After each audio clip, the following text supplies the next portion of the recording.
प्यारे दोस्तों नमस्ते। मैं सुनाने जा रही हूँ एक प्यारी सी रोचक कहानी। कहानी का नाम है शंकर जी के नंदी और कृष्ण जी की खेती। तो प्यारे दोस्तों, ये कहानी बहुत ही मज़ेदार की कहानी है, तो कहानी को पूरा जरूर सुने।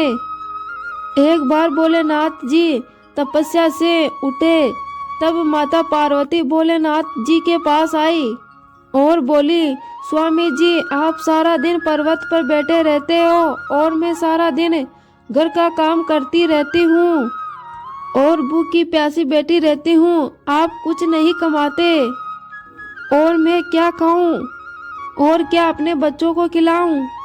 आपने कभी ध्यान भी दिया है कि परिवार कैसे चलता है।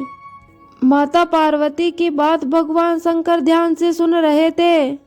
आप मेरी एक बात मानोगे स्वामी जी? भोलेनाथ बोले, मैं आपके साथ साथ फेरे लेते हुए सातों वचन निभाने का वादा भी किया था। तुम कहो तो मैं तुम्हारी बात जरूर ही मानूंगा। तो ठीक है, आप वृंदावन चले जाओ।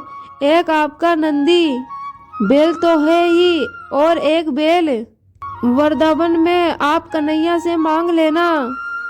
कन्हैया के बहुत खेत हैं, आप वहाँ खेती करना और जो फसल वहाँ उगे उसे हमारे लिए ले आना। उससे थोड़ा बहुत खर्चा तो चलेगा, पर एक बात का ध्यान रखना स्वामी जी, आप कन्हैया से कहना आप खेती ऊपर के लोगे और नीचे का हिस्सा कन्हैया को देना। ठीक है माता पार्वती, मैं अभी नंदी बैल पर बैठकर वृंदावन जाता हूँ। इसके बाद भोलेनाथ जी अपने नंदी बैल पर बैठ गए और वृंदावन कन्हैया के पास जाने लगे। रास्ते में नंदी बैल बोला, प्रभु, हम कन्हैया के पास जा तो रहे हैं, लेकिन कन्हैया बहुत ही चतुर हैं, बहुत ही नटखट हैं। भोलेनाथ बोले, कोई बात नहीं, जो होगा वो देखा जाएगा। मैंने पार्वती को वचन दिया है कि मैं अब खेती करके ही लौटूंगा। और इसके पश्चात भोलेनाथ जी अपने नंदी बैल के साथ कृष्ण जी के द्वार पर पहुंचे और अपना शंख बजाने लगे। शंकर जी के शंख की आवाज सुनकर कन्हैया जी अपने दरवाजा खोलते हैं और दरवाजा खोलते ही उनके दरवाजे पर भोलेनाथ खड़े हुए थे और कन्हैया जी भगवान शंकर को प्रणाम करते हैं। भोलेनाथ, आप भीतर पधारिए, अचानक आपको कैसे आना हुआ? आप मुझे संदेशा भेज देते, मैं आप से खुद मिलने आ जाता। कन्हैया, मेरा एक काम है जो तुम ही कर सकते हो। हाँ हाँ प्रभु, बताइए क्या काम है और मैं आपकी किस प्रकार मदद कर सकता हूँ। भोलेनाथ बोले, मुझे आपके खेतों पर खेती करनी है। एक बैल मेरे पास है और एक बैल आपका मुझे दे दो और आपकी खेती पर मुझे खेती करने के लिए दे दो। कन्हैया बोला, क्यों मैया, आपका क्या विचार है? भोलेनाथ हमारे खेतों पर खेती करने के लिए आए हैं। हाँ तो कोई बात नहीं, ये तो अच्छी बात है, हमें भी बनी बनाई फसल मिल जाएगी। भोलेनाथ बोले, लेकिन मेरी एक शर्त है, आप खेती में जो कुछ बोने के लिए बोलोगी मैं वो बो दूंगा, लेकिन खेत का ऊपरी हिस्सा मैं रखूंगा। तो आप बताओ मैं खेत में क्या बो दूं? कन्हैया बोला, ठीक है, मुझे मंजूर है। आप एक काम करो, अपने खेत में आलू बो दो। भोलेनाथ बोला, ठीक है, मैं फसल तैयार होने के बाद ही आपसे मिलूंगा। इसके बाद भोलेनाथ जी अपने बैलों को लेकर खेती करने चले गए। उन्होंने खेत में खूब ही मेहनत किया। उन्होंने खूब मेहनत से आलू उगाए और कुछ ही दिनों में आलू की फसल तैयार हो गई। शर्त के अनुसार भोलेनाथ जी और नंदी जी मिलकर आलू की ऊपरी फसल को काट लिए और उसे गठरी में भरकर कैलाश ले आए। शंकर जी ने बहुत ही खुशी से माता पार्वती को हाथ में गठरी दी। माता पार्वती मैया ने जब गठरी खोलकर देखा तो वो हैरान हो गई। उस गठरी में तो पत्ते ही पत्ते थे। प्रभु, आप ये क्या उठा लाए हो? आपने जो खेती की थी वो कहाँ है? भोलेनाथ बोले, माता पार्वती, मैंने तो वैसा ही कहा जो आपने बोला था। मैंने ऊपर की खेती का हिस्सा लिया और निचली खेती का हिस्सा कन्हैया को दे दिया।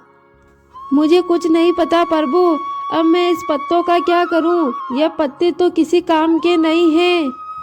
अब आप दोबारा जाओ और दोबारा खेती करके लाओ। और हाँ, अब की बार आप नीचे की खेती मांगना। एक बार और फिर से भोलेनाथ नंदी के साथ वृंदावन जाने लगे।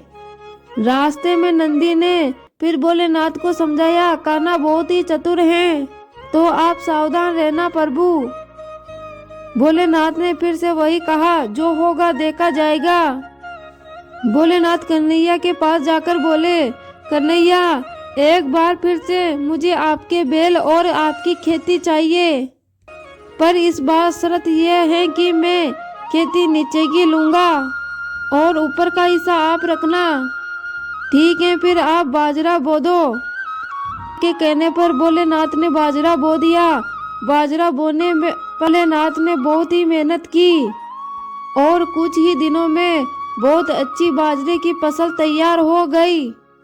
शंकर जी बाजरे की डंडियां तोड़कर कैलाश ले गए और ऊपर का सारा बाजरा कन्हैया जी और यशोदा मैया अपने घर ले गए।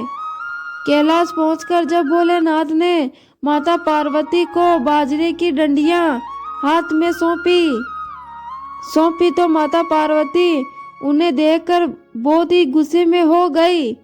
अरे स्वामी जी, आप ये क्या ले आए? ये तो एक घास फूस है, इनका मैं क्या करूंगी? इनके बाजरे के दाने कहाँ पर हैं? माता पार्वती, तुमने तो मुझे कहा था कि मैं नीचे की खेती ले आऊं और ऊपर की खेती मैंने कन्हैया को दे दी। मुझे तो कुछ नहीं पता, मैं क्या बनाऊं और क्या खिलाऊं बच्चों को। एक बार फिर से जाओ और कन्हैया से कहना कि ऊपर और नीचे की दोनों खेती मुझे ही चाहिए। माता पार्वती की बात सुनकर भोलेनाथ कहते हैं, ठीक है पार्वती, जैसा आप कहती हो मैं वैसा ही कर रहा हूँ। भोलेनाथ फिर से नंदी पर बैठकर चले जाते हैं। भोलेनाथ कन्हैया के द्वार पर पहुंचे और उनसे फिर से खेती करने के लिए कहा। कन्हैया, इस बार ऊपर और नीचे की खेती दोनों में ही लूंगा। बताओ मुझे क्या बोना है? ठीक है, मुझे कोई आपत्ति नहीं है, आप इस बार मक्का बो दो। इस बार आप ऊपर और नीचे की खेती ले लेना बच्चे, जो मैं ले लूंगा। शंकर जी फिर से खेती करने लगे। कुछ ही दिनों में मक्का की फसल पक्के तैयार हो गई। कृष्ण जी यशोदा मैया के साथ मिलकर बीज का हिस्सा तोड़ लिए, यानी कि मक्का तोड़कर अपने घर ले आए। ऊपर और नीचे की फसल भगवान शंकर भोलेनाथ कैलाश पर्वत ले गए। इस बार भोलेनाथ और नंदी जी बहुत ही प्रसन्न थे कि इस बार ऊपर और नीचे की दोनों फसल मैं ही ले आया हूँ और इन्हें देखकर माता पार्वती बहुत ही खुश होंगी।